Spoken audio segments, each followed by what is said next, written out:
Naime, kultura, tradicija Bosne i Hercegovine zaista je bogata i šarolika. Turistički potencijali ogromni, ali naši najveći ambasadori u svijetu su mladi Bosanci i Hercegovci. Upravo jedan takav je i Isak Tursunović, mladi momčić porijeklom iz Bosne i Hercegovine, tačnije iz naše lijepe Tuzle, koji živi u Švedskoj. Upravo on je svoju ljubav prema našoj zemlji raširio među svojim prijateljima, da se kod njih rodila želja da posjeti Bosnu i Hercegovinu i sve te turističke ljepote o kojima im je Isak govorio. Sad, upoznat ćemo ih u nastavku, a želju da predstavi svoje prijatelje izrazio je upravo mladi Gabriel iz Švedske. Gabriele, izvolite. Zdravo, zdravo. Ja sam Gabriel i ja sam Azerbajdžanac. On je Isak. Zdravo, ja sam Bosanac. On je Lukas. Zdravo. Ovo Grčka. Zdravo, zdravo. Zdravo, zdravo. Ti si Arvid. Halid Beslić junior. Sarajevo, grade moj. Bravo, zaista. Bravo. Dakle, to su mladi iz Švedske koji nemaju ama baš nikakve veze sa Bosnom i Hercegovinom, ali ste ih uspjeli zaraziti ljubavlju prema našoj zemlji, prema našem jeziku. Na koji način? Kako ste to uspjeli? Tako je, zaraza je stvarno prava riječ za ovaj fenomen koji vidimo ovdje ispred nas. Znači, malo pomalo kroz muziku, te jedna pjesma bio dugmeta, te malo Halid Bešlić, te malo i Koke, njega vole puno. Safet Izović. I Safet Izović. Jala Brat. Puma Kureli. Te kroz restorane što imamo u Göteborgu. Imamo više bosanskih restorana u Göteborgu, tako da kroz ćevape i naše razne pite su oni stvarno zavolili u zemlju. Onda se rodila ta ideja da ih ja dovedem i pokažem malo dijelove te Bosne. Zaista I plako im se sviđaju. Inače, zaista u Švedskoj se njeguje naša kultura i tradicija, naš bosanski jezik koji je izborni predmet u školama. Tako i to je jako lijepa stvar da Švedska ulaže u to da se očuvaju materinji jezici. Sad, na primjer, ovaj bosanski kojim sad pričamo, učiteljica, moja učiteljica Amela Esanović, jako dobra učiteljica, ima iskrenu želju da u djeci, to jest učenicima, probudi stvarnu želju za Bosnom, za znati što više o Bosni što mogu uče, ne samo jezik bosanski, nego i kultura bosanska i tradicije bosanske, sve što ima veze sa Bosnom. Da, zaista, znamo svi Amelu i naši gledalci kroz naš program su ju upoznali proteklih godina. To je jedan veliki patriota, jedan zaljubljenik u Bosnu i Hercegovinu i veoma kreativna osoba koja, slobodno mogu reći, sve što dotakne zaista pretvara u zlato i ne čudi me što je i ona dijelom ove priče. Ali me interesuje koja je vaša priča. Da li ste rođeni u Švedskoj ili ste tamo otišli? Na koji način ste se navikli na život u Švedskoj? Imali neke razlike Bosna i Hercegovina i Švedska? Tako, ja sam zapravo rođen u Švedskoj, u drugom najvećem gradu Göteborg, a mati mi je iz Brčkog i babo iz Srebrenika. Tako da sam cijeli život živio u Švedskoj, ali svako ljeto i još češće idemo u Bosnu.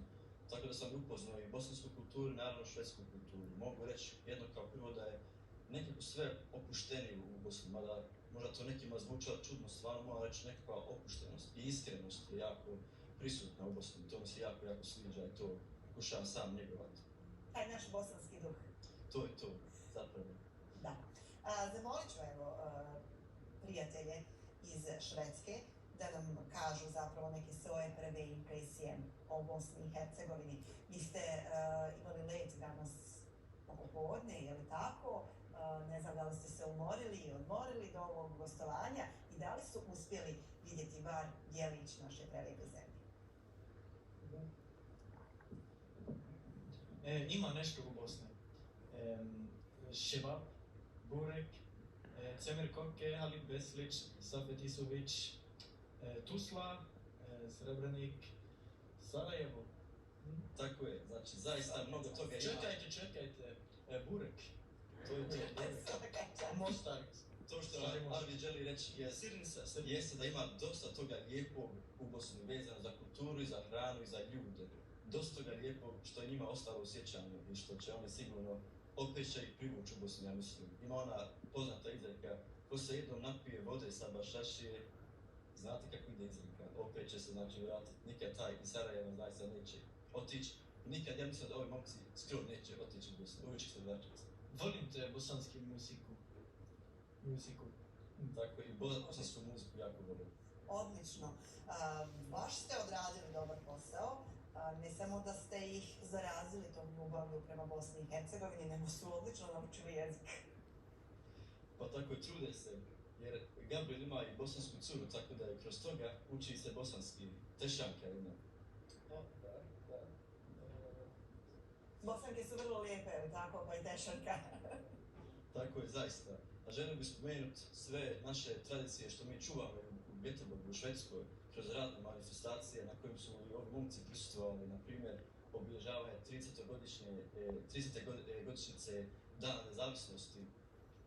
To je bio jako jedan lijep događaj gdje smo dobili majice od Ameli gdje piše i Bosna je prvi mati sveto, što šalje jednu jako lijepu poruku kad su, na primjer, išli u Grčku kod Lukasa ovog ljeta i nosili smo te majice, ljudi prepoznaju i kažu Bosna, to je znači Bosna, znači odmah su mi nekakvi ambasadori postali naše zemlje i oni što u stvari nisu Bosanci su postali jedna vrsta ambasadora i to je kroz ta multikulturalnost, stvarno se može dosta toga naučiti iz toga.